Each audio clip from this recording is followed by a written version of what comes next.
pour votre aide. Merci, Johan, pour tout ce que tu as partagé. Et l'espérance, j'aimerais dire qu'elle vient aussi au travers de chacun d'entre vous, et toi en particulier, qui se lève, qui tenait bon, qui persévérait dans la foi et qui est un sujet d'espérance pour nous. J'aimerais partager vraiment une parole sur mon cœur qui est forte, qui retentit depuis assez longtemps maintenant. Et vous savez que ça ne vous a pas échappé, vous avez été tellement bénissant pour moi lors de mon anniversaire. Et j'ai demandé au Seigneur, à 60 ans, vous savez, on passe une étape et on se dit, mais Seigneur, qu'est-ce que tu dis? Alors déjà pour ma vie, je me suis mis devant le Seigneur et immédiatement, j'ai eu la notion de Ésaïe 60. Et 60 ans, Ésaïe 60, je ne sais pas si c'est le chiffre qui m'a conduit dans Ésaïe 60, mais en particulier lorsqu'il est dit « Lève-toi, que ta lumière brille ». J'ai senti vraiment pour mon cœur quelque chose d'important et du coup pour l'Église aussi de façon plus générale. Et je vous rappelle qu'il y a un an, quand je rentrais dans la 60e année, j'avais reçu composé ce Ésaïe 60, le mis en chant. Et vraiment, je rentrais dans cette année des 60 ans avec Ésaïe 60, je m'en suis rappelé récemment. Et puis du coup, je me souviens aussi que maintenant, je rentre dans la 61e année. Et là, du coup, c'est Ésaïe 61. Et Ésaïe 61, ça m'a travaillé. Samedi dernier encore, quand je priais pour la vallée du Florival avec nos amis de Jeunesse en Mission qui venaient de la base d'Aubervilliers, en la région parisienne, de nouveau, Ésaïe 61 est revenu fort. Donc décidément, Dieu est en train de dire quelque chose. J'aimerais qu'on prenne ce texte. Et je pense que nous avons vraiment une parole pour aujourd'hui. Et on le connaît, ce texte, j'aimerais qu'on le relise ensemble.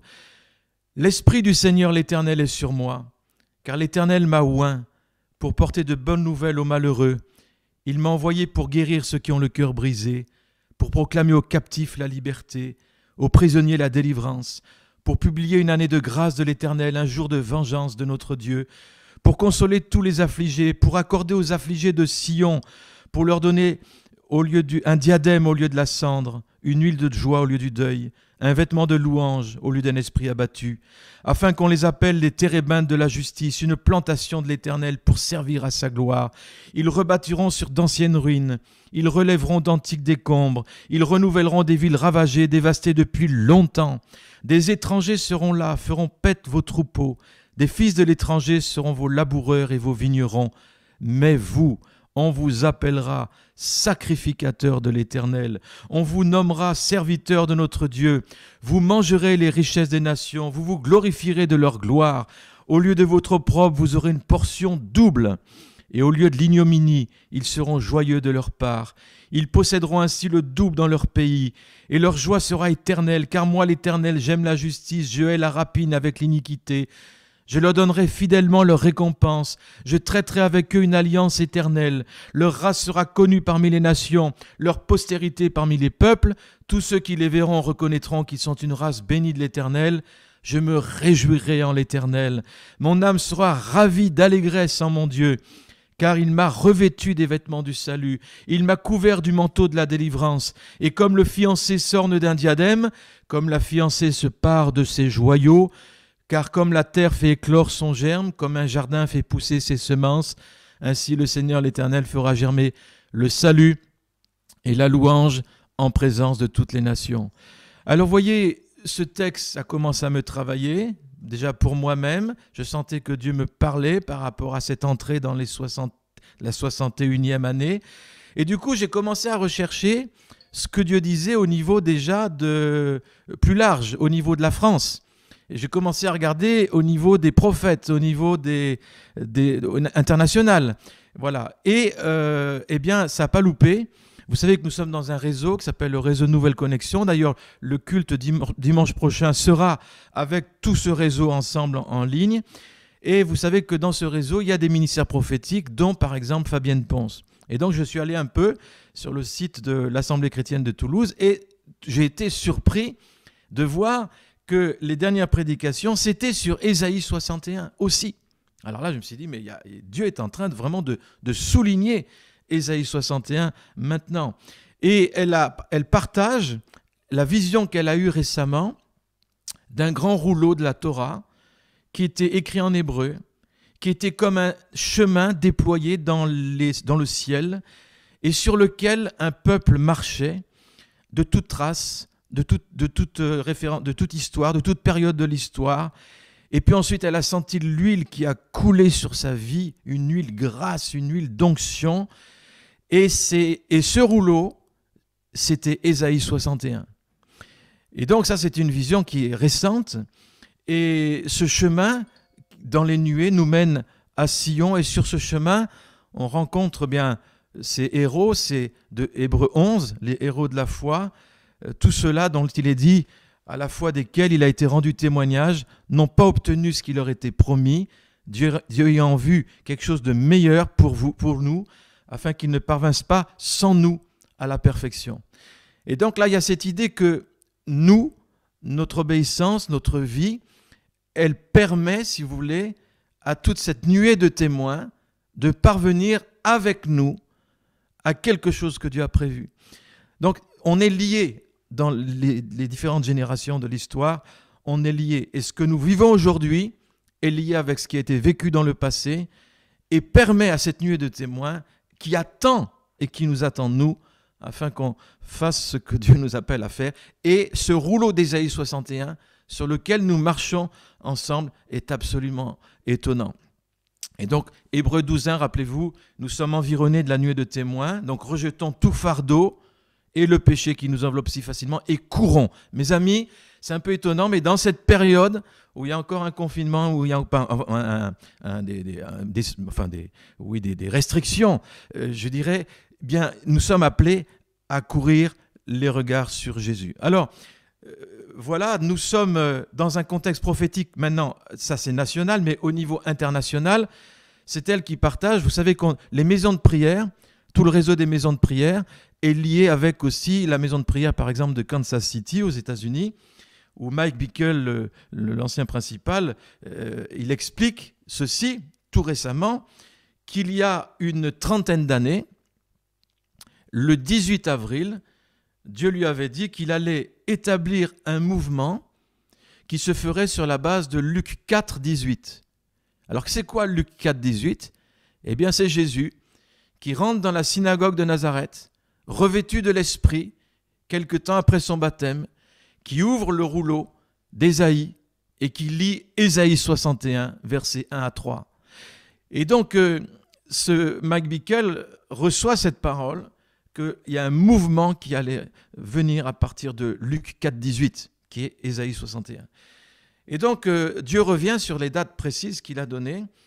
Et ce mouvement des maisons de prière est très lié avec un mouvement prophétique aussi, en particulier un certain Paul Cain. Et ce Paul Cain, il a vécu un truc de dingue il y a déjà un moment, hein. C'est pas récent ce que je vous dis là, mais ça nous parle d'aujourd'hui. Il a vécu, il avait une maman, comme nous tous, hein. Une maman, c'est la fête des mères, d'ailleurs, c'est intéressant de voir. Et cette maman, elle avait reçu une vision, et le Seigneur lui avait dit, tu vas recevoir une parole pour ton fils avant de mourir. Et puis son fils avait reçu la même chose. Ta maman va recevoir une parole pour toi avant qu'elle meure. Elle arrive à l'âge de 105 ans. Et à l'âge de 105 ans, c'est vieux quand même. Hein, c'est quand même... Et puis là, elle tombe dans le coma. Et elle est comme sur un lit de mort. Et là, il se rappelle, il dit, mais Seigneur, tu avais promis une parole prophétique et voilà que ma maman est dans le coma. Et tout d'un coup, sa maman se lève du coma. Elle le prend, elle lui chuchote à l'oreille la parole prophétique. Et elle meurt. Et vous savez ce que c'est cette parole prophétique ? Elle lui dit, maintenant, ça va être Luc 4, 18. Et Luc 4, 18, c'est Ésaïe 61. Alors maintenant, ce Paul Cain, il a eu un fils spirituel, prophète, qui s'appelle Chris Reed. Ça, c'est Fabienne qui raconte ces choses. Hein. Mais du coup, ça nous parle pour aujourd'hui. C'est un disciple de ce prophète Cain. Et ce Chris Reed, il a... En novembre dernier, donc novembre 2020, il reçoit une parole prophétique qui dit ceci, qui ne comprend pas lui-même, et qui dit ceci: quand le prince mourra, 4:18 arrivera enfin. Et il donne cette parole à Mike Bickle. Et Mike Bickle dit, mais 4:18, c'est la prophétie sur ma vie, de ma maman, de ce Paul Cain, etc. Voilà, il s'est rappelé tout ça, de la maman de Paul Cain. Et puis, le prince mourra. Le prince, c'est quoi? Et puis, j'aimerais rappeler, et là, ça a été souligné très récemment, le 9 avril dernier, le prince Philippe est mort. Et tout le monde en a parlé, les médias du monde entier. Et pour Mike Bickle, pour beaucoup, ça annonce le mouvement prononcé il y a plus de 30 ans, lié à l'onction d'Ésaïe 61, qui est en train d'être enclenché. Voilà pour le contexte prophétique au niveau français, au niveau international. Donc vous voyez comme quoi c'est 61e année dans laquelle je rentre et pour laquelle j'ai demandé que Dieu me parle. Je pensais que c'était pour moi personnellement et je me rends compte que c'est bien plus large que ça. Donc, Ésaïe 61 est précédé, le contexte maintenant scripturaire, si vous voulez, est précédé d'Ésaïe 60, hein, ça c'est tout le monde le sait, mais qui décrit la gloire future de Sion. Et c'est étonnant de voir parce qu'on vient de vivre les roquettes et tout ça sur Israël, ce combat intense, mais Dieu nous parle d'Ésaïe 60, qui a la gloire de Sion. Et cette gloire future à laquelle est appelée Jérusalem a toujours été, pour ceux qui étaient habités par la foi et l'espérance juive, le ou les sujets premiers de leur attente. Et cette gloire future, on ne peut pas la dissocier de l'œuvre du Messie, justement, dont elle est un fruit. Et aussi longtemps, si vous voulez, que Jérusalem et Israël seront éloignés de celui qui leur a été envoyé, ça sera impossible que les plans de paix puissent voir le jour, parce que quand on prie pour la paix de Jérusalem, on prie pour le prince de la paix, pour que cette paix vienne. Donc, l'espérance du Messie, Ésaïe 61, qui nous parle de ce Messie aussi, eh bien, est liée avec l'actualité aussi par rapport à Jérusalem et par rapport à l'Église. Donc, voyez, les premiers versets du chapitre 61 nous présentent un libérateur, le Messie, mais comme le libérateur aussi de Sion particulièrement. Et donc, voilà, donc Jésus, rappelons-nous le contexte de Jésus, quand il lit Luc 4:18, quand il lit le rouleau à Nazareth, c'est quelque temps après son baptême, où il est revêtu du Saint-Esprit et conduit par l'Esprit, où ça? Dans le désert. Et dans le désert, il affronte les différentes tentations. Et tout d'un coup, réalisant qu'Ésaïe 61, la proclamation et l'incarnation d'Ésaïe 61 par Jésus a été précédée d'un temps de désert, de tentation et de confrontation. Et tout d'un coup, il me semble que dans le calendrier de l'Église, on en est là. On a reçu le Saint-Esprit, les amis. Nous sommes baptisés du Saint-Esprit. La plupart, si vous ne l'êtes pas, demandez au Seigneur et la prière, il veut le faire. Mais ça commence là. Et on pense que tout est facile et que tout va aller et que tout ira bien. Mais non, on est revêtu de cet esprit, on est conduit dans le désert et on doit battre l'ennemi qui veut nous tenter de différentes manières. Dans cette période de Covid, il y a eu des tentations, il y a eu des épreuves. On s'est dit jusqu'à quand? Et elles sont où les promesses de Dieu? Et elles sont où les promesses de la pluie sur le pays?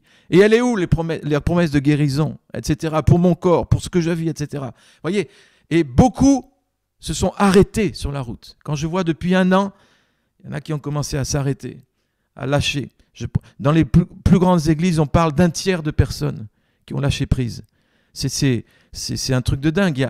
Il y a des attentes déçues.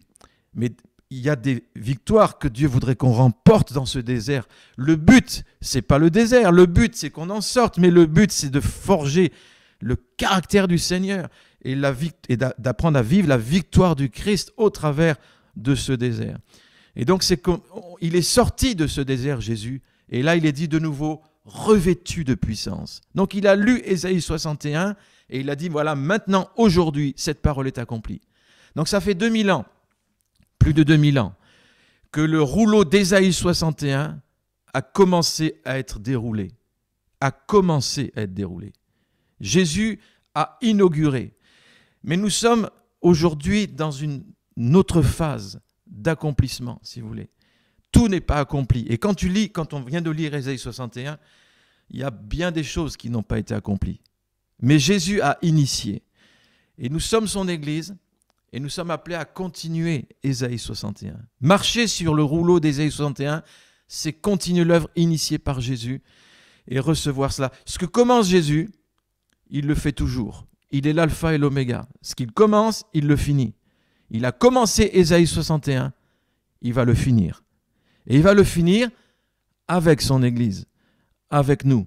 Donc lorsqu'il dit, voilà, le Seigneur m'a oint, l'onction est sur Jésus. D'ailleurs, le Messie, le mot Messie veut dire celui qui est oint, celui qui a reçu l'onction.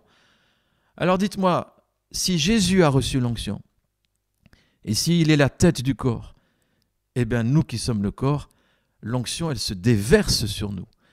Si on reste attaché à cette tête qui a reçu l'onction, eh bien l'huile et la graisse coulent sur les vêtements d'Aaron, notre Aaron, Jésus, sur les bords de ce vêtement, et nous sommes au bénéfice de cette onction. Si l'Esprit est sur Jésus, il est sur nous, il est sur son Église, il est sur moi. Et vous voyez, dans le psaume 2, il est dit « Pourquoi les rois de la terre se soulèvent-ils? Les princes se liguent-ils contre l'Éternel et contre son oint ?» L'oint, c'est Jésus. Et l'oint, c'est nous tous. Nous sommes attachés à l'oint. Vous voyez, le psaume 133 nous parle de cette huile qui descend. Donc, unis à Jésus. Donc, dans cette période, on est appelé à vraiment rester attaché. Et rester attaché à Jésus, ça ne nous parle pas seulement d'un attachement individuel. Moi, je suis attaché à Dieu. Mais ça nous parle d'être attaché à son corps, le corps de Christ, attaché à son Église. Parce que je reconnais que dans son Église, quand on est réunis ce matin, même par Zoom, on est réunis au corps du Christ. Et donc on reçoit l'huile qui vient sur la tête. Donc cet alignement les uns avec les autres est tellement important. Tellement important. Donc on rentre dans des temps où on ne peut pas marcher sans l'écoute et la puissance de l'Esprit. Et Ésaïe 61 nous parle aujourd'hui. Alors, quand on lit le début d'Ésaïe 61, regardez les premiers versets que Jésus a lus.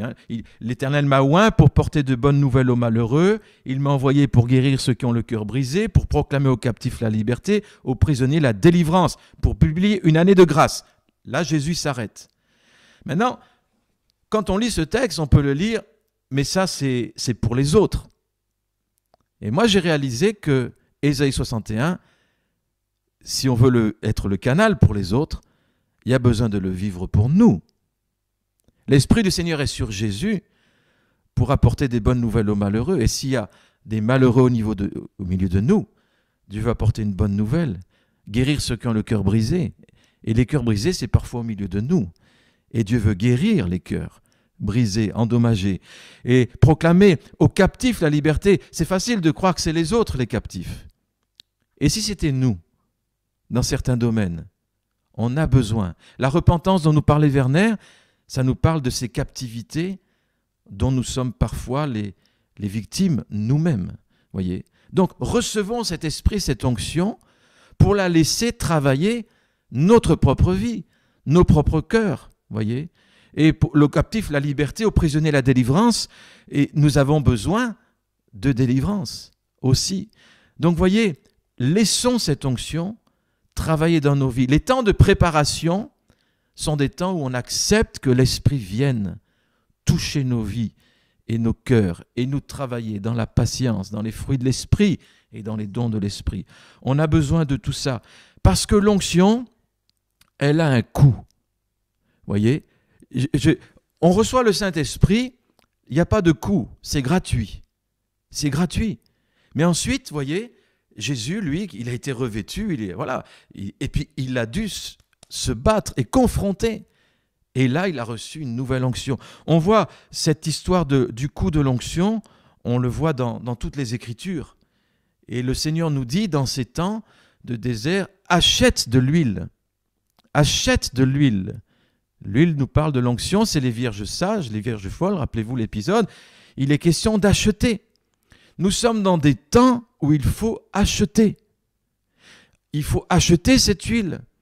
Et acheter cette huile, ça veut dire, eh bien, on prend le temps de la présence de Dieu, on prend le temps de sa parole, on prend le temps de l'adoration, on prend le temps de vivre ensemble ces cultes, on prend le temps et on choisit de le prendre, on choisit de bâtir, on choisit de marcher avec l'Esprit, on choisit d'être renouvelé par lui, voyez. Donc ça, il y a un coût à l'onction. Et ça, le coût, c'est le coût parfois de l'obéissance quand tout semble aller de travers, voyez. Donc on est dans des temps, si vous voulez, de la persévérance pour recevoir ce que Dieu veut nous donner. Nous avons passé une journée de conseil vendredi dernier, une excellente journée. Toute la matinée, on a pris le temps d'écouter Dieu et de prier. Je leur ai partagé là ce que je vous partage aujourd'hui. Mais vraiment, dans notre cœur fortement, il y avait cette histoire aussi de celui qui sème va moissonner. Et ce temps de préparation, c'est vraiment le mot qu'il faut retenir, c'est nous préparer à ce qui vient. Mes amis, on ne sait pas trop ce qui vient, mais ce qui est sûr, c'est que un des ingrédients, c'est Ésaïe 61. Ésaïe 61. Apocalypse 3 nous dit, parce que tu dis, je suis riche, je me suis enrichi, je n'ai besoin de rien, parce que tu ne sais pas que tu es malheureux, misérable, pauvre, aveugle et nu. Je te conseille d'acheter de moi de l'or éprouvé par le feu afin que tu deviennes riche, et de prendre des vêtements blancs afin que tu sois vêtu et que la honte de ta nudité ne paraisse pas, et un collier pour oindre tes yeux. Remarquez, tout ce que Dieu demande d'acheter là, dans Apocalypse 3, c'est des échos d'Ésaïe 61. Le collier sur les yeux, rendre les yeux des aveugles, hein, voilà, l'or éprouvé par le feu, etc. Tout nous parle de cette onction nécessaire d'Ésaïe 61. Nous sommes dans des temps où nous sommes appelés à acheter de l'huile. Acheter de l'huile. Alors, on est dans des temps de dépouillement. On n'a pas de la belle musique, on n'a pas des belles estrades, on n'a pas des belles sonos, on n'a pas le sentiment, vous savez, quand parfois on est ensemble, on sent c'est fort et c'est important, mais je veux dire, c'est comme s'il y avait un dépouillement. On est seul devant nos écrans parfois et devant Dieu, mais ce dépouillement, c'est pour être revêtu, afin que quand on se réunisse à nouveau, il y ait une maturité, il y a une présence de Dieu, il y a une graisse de chacun, qu'on a appris chacun au travers de tout ce qu'on a passé. Donc, on voit qu'il y a plusieurs onctions. On le voit ça au temps de David, par exemple. Il a reçu une fois l'onction, et puis une deuxième fois, puis une troisième fois. Donc, on a besoin de nouvelles onctions. Et David, il a été oint comme futur roi, ensuite oint pour Juda, et ensuite oint pour Israël. Il a reçu plusieurs onctions royales. Et les disciples, pareil. Jésus leur a dit, recevez le Saint-Esprit, souffle sur eux, première onction. Et puis ensuite, attendez là, c'est le temps dans la chambre haute. Et là, ils sont revêtus, remplis du Saint-Esprit, deuxième onction. Ensuite, ils vont aller prêcher la parole à Jérusalem, en Judée, en Samarie. Et de nouveau, à plusieurs reprises dans les Actes des Apôtres, et ils furent remplis du Saint-Esprit, différentes onctions. Et là, il y a ce temps, mes amis, pour l'onction d'Ésaïe 61, qui nous parle aussi de ces temps de jubilé. Parce qu'Ésaïe 61, ça nous parle du jubilé. Rappelez-vous, tous les 50 ans, on libère en Israël les esclaves, on libère des dettes, on redonne les terres, on redonne les héritages. C'est ça, Ésaïe 61. Lorsqu'il est parlé question de liberté dans Ésaïe 61, il est question de la référence au jubilé, à l'année du jubilé. Et les esclaves remis en liberté. Mes amis, Ésaïe 61 nous parle de l'héritage retrouvé, nous parle de restauration des captifs, nous parle de prisonniers libérés. Et Lévitique 25:10 nous parle tout Lévitique 25 nous parle de cette année du jubilé où vous pourrez relire un peu, et puis aussi Ézéchiel 46:17. Alors, les exilés qui reviennent sur leur terre, mes amis, vous savez que nous aussi, on peut être exilés. On peut être exilé loin de l'appel que Dieu a pour nous. On peut être exilé loin des frères et sœurs parfois. On peut être exilé loin du centre de notre vie, en étant toujours dans le divertissement, loin de nous-mêmes, alors que Dieu nous dit « Retourne, parce que j'habite dans ton cœur, et reviens au fond de ton cœur, parce que c'est là que je veux souper et tabernacler. » Loin de notre destinée parfois, loin de notre héritage, voyez. Et tout ça, tous ces exilés, et nous sommes des exilés parfois, hein, souvent, dans certaines parties, parfois pas dans tout. Dieu nous dit, je veux te donner, te redonner ton héritage. Ésaïe 61, on continue. D'ailleurs, le mot français, jubilé, c'est extraordinaire notre mot français. Je jubile. Eh bien oui, je jubile. On peut jubiler à cause du jubilé de Dieu. Ésaïe 61, 4, 7. Jésus s'est arrêté au verset 3. Et vous avez toute la suite. Et la suite, c'est « ils rebâtiront ». La suite nous parle de restauration, de réforme, un temps absolument exceptionnel. Ce texte est d'abord pour Israël, d'accord ? Mais en même temps que Dieu accomplit ses promesses pour Israël, il accomplit ses promesses pour le monde. Les deux sont liés. Les deux sont liés. Et donc on voit que, voilà, il s'agit de villes. Remarquez ici, ils rebâtiront, ils relèveront d'antiques décombres, ils renouvelleront des villes. Le cœur de Dieu pour les villes. C'est absolument extraordinaire. Dieu aime les villes. Et Dieu appelle à rebâtir les villes. Et pas rebâtir sur n'importe quoi, mais rebâtir à partir des anciens fondements, des anciennes sources, des anciens puits. Et nous, cette vallée du Florival, avec Murbach, il y a des anciens puits. Et Dieu nous appelle à rebâtir là où il y a eu des puits. Et il nous appelle l'Esprit de Dieu, Ésaïe 61, la guérison, la délivrance des prisonniers, recouvrer la vue, c'est pas seulement pour nous, mais c'est pour rentrer dans la deuxième phase, qui est la phase que Jésus, il a en filigrane, il l'a pas dite, mais il l'a initiée. Il a dit voilà, la deuxième phase, c'est la réforme, c'est rebâtir, c'est restaurer, en annonce de la restauration de toute chose finale. Et donc, ensuite, il est question, on vous appellera sacrificateur de l'Éternel. Mes amis, ça. Ésaïe 61, marchez sur le rouleau d'Ésaïe, marchez sur l'onction de ce texte que Jésus a initié, c'est comprendre que nous sommes des sacrificateurs et comprendre que nous sommes appelés les sacrificateurs, c'est les adorateurs, c'est les intercesseurs, c'est ceux qui apportent du bois sur l'autel. Eh bien, nous apportons nos vies sur l'autel afin que le feu consume, afin que le feu continue. Vous, 1 Pierre 2, vous êtes au contraire une race élue, un sacerdoce royal. Voilà, afin que vous annonciez les vertus. Donc, voyez, vous êtes un sacerdoce royal afin d'annoncer. Nous sommes encore dans Isaïe 61. Et d'ailleurs, lorsque dans Isaïe 61, il est question de ce rôle de sacrificateur, nous voyons ce rôle de sacrificateur dans la description du diadème. Vous recevrez un diadème au lieu de la cendre. Le diadème, ça nous parle d'une tiare. Le diadème, quand on regarde le sens de ce texte, il s'agit de la magnifique coiffure, parure que portaient les sacrificateurs. Ça nous parle aussi d'une royauté. Ça nous parle de la gouvernance. Donc, Ésaïe 61, après les versets 3, 1, 2, 3, ça nous parle de la restauration de la gouvernance au travers du sacerdoce, au travers de la prière, au travers de la proclamation, au travers de l'adoration. Parfois, il y a des gens qui disent « Il faudrait que vous soyez un peu plus concrets, les amis. Il faut être un peu plus dans l'action. » J'aimerais rappeler que la prière, c'est l'action. J'aimerais rappeler que l'adoration, c'est l'action. La proclamation de la parole, c'est l'action. Arrêtons de séparer les deux. Nous avons besoin d'agir bien dans les choses concrètes, bien évidemment, mais n'opposons pas l'action et la prière. La prière, c'est l'action. La prière, elle déblaye les terrains et les terres.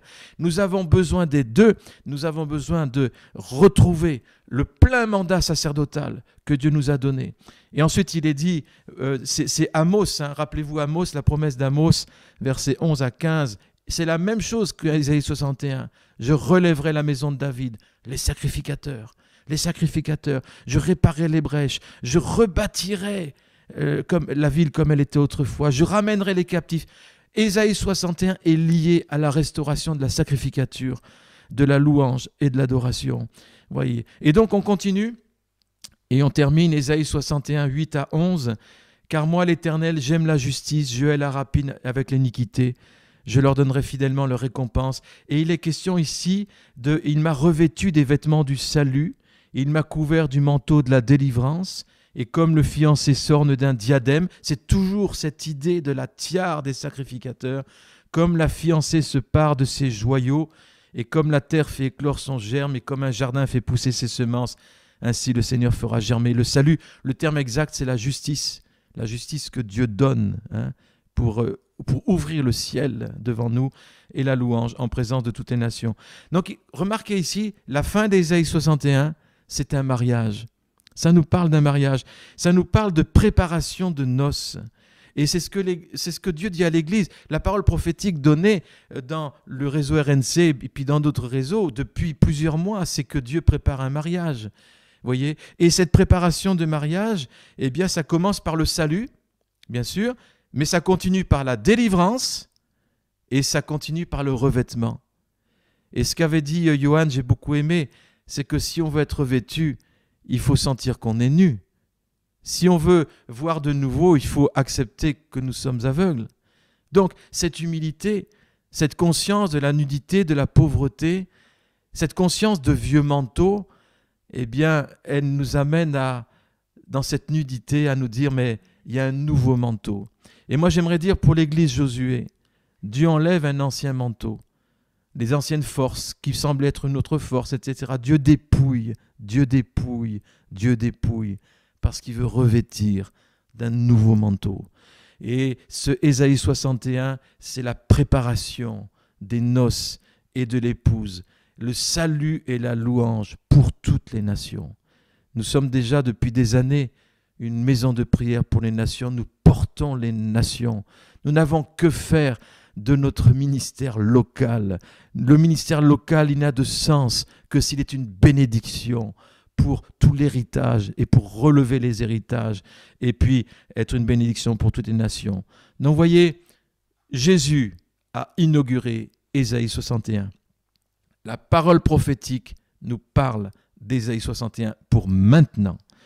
Et donc, mes amis, soyons assurés que ce que Dieu a commencé en nous, Philippiens 1,6, la bonne œuvre de dépouillement mais aussi de revêtement, eh bien, il va la rendre parfaite pour le jour de Jésus-Christ. Et Ecclésiaste 3,11, il fait toutes choses bonnes en son temps. Il a mis dans le cœur de l'homme la pensée d'éternité. Et bien que l'homme ne puisse saisir l'œuvre que Dieu fait du commencement jusqu'à la fin, parce que Dieu, mieux vaut la fin d'une chose que le commencement. Mieux vaut la fin de Josué que son commencement. Et la fin de Josué, c'est quoi ? La gloire de cette dernière maison, elle sera plus grande que la première maison. Et je rappelle la vision fondatrice pour moi au niveau de l'Église, cette vision où je me suis vu sur une estrade avec toute une équipe et puis des foules qui étaient assoiffées et l'onction de Dieu pour guérir, pour délivrer. Et je me suis réveillé en larmes, en sueur. En fait, ce que j'ai vu, c'est Ésaïe 61 incarné. Et nous sommes appelés en tant qu'Église, préparons-nous les amis, à vivre Ésaïe 61 pour nous personnellement, et ensuite pour libérer Ésaïe 61 et l'Esprit pour les autres. Donc en résumé, accueillons pleinement dans ces temps de préparation.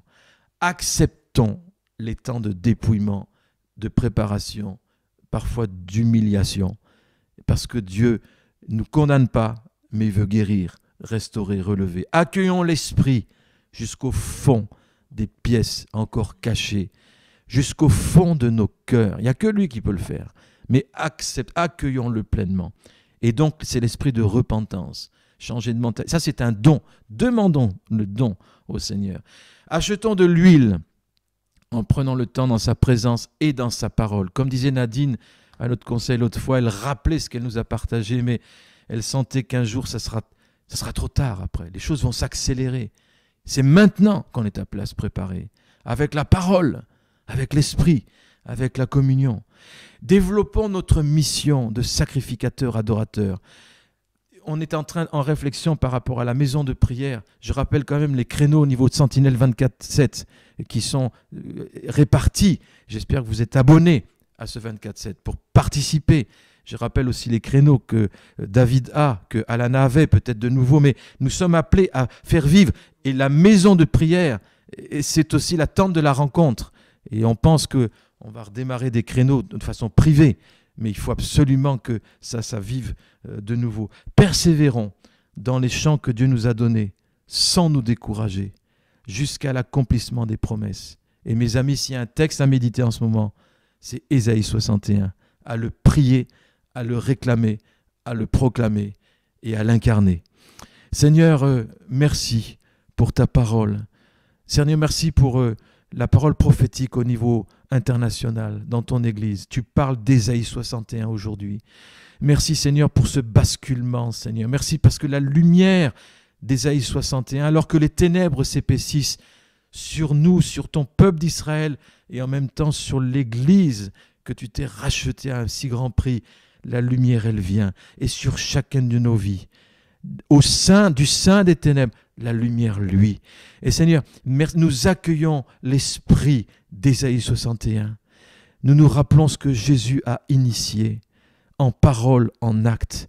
Et Seigneur, nous marchons sur ce rouleau que tu as déployé avec toute l'armée des témoins, la nuée de témoins dans cette vallée du Florival, dans cette région où ce monastère a été un lieu d'adoration 24h/7, 24h/24, lieu de formation, lieu d'agriculture aussi. Seigneur, nous te bénissons pour ces puits anciens. Nous te bénissons pour l'Esprit du Seigneur qui est sur nous, pour relever les antiques décombres et les villes, là où nous habitons, les villes et les villages.